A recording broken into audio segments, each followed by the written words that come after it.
Ништо од ветувањата дадени уште пред 3 години за изградба на обиколница околу Прилеп, а наменета за повеќе тонските товарни возила кои сега транзитираат низ центарот на градот.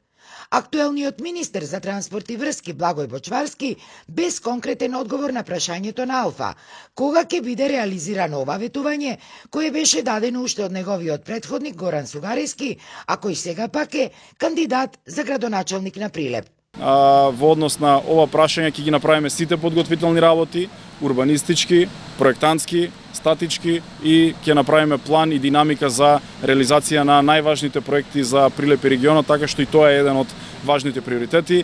Секако дека и со идната локална самоуправа ќе работиме за да придонесеме за брз развој на станите на ова прашање и да им помогнеме на граѓаните на Прилеп, секако и на бизнис секторот со таа обиколница. Оваа обиколница, која инаку е од суштествено значење за градот, според тогашните ветувања, требаше да почне да се гради уште во 2018 година и да биде завршена до крајот на мандатот на оваа локална власт. Меѓутоа, до ден денес, таа не е ни започната, заради што жителите од улиците каде што поминуваат повеќе тонските товарни возила протестираа на неколку наврати. Се жалаа дека освен што им била загрозена личната безбедност, огромни штети трпели врз своите домови, а и загадувањето било на опасно високо ниво. Многу камиони има пуштено по улицава да поминува, со голема тежина, кој ќе врва куќите се треса дали. Испукано има видео и ова на пастари куќи што се. Но што по дено по 50, по 60.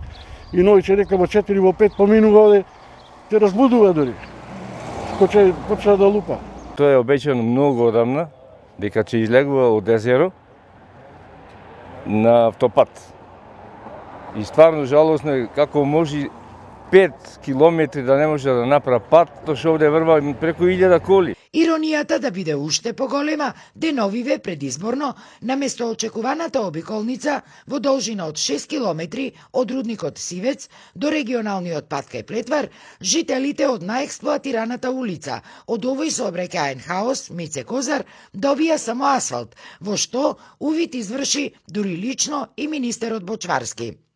Инаку, со цел намалување на аерозагадувањето во градот, оваа локална власт набави и 4 градски автобуси на метан, вредни неверојатни 1 милион евра.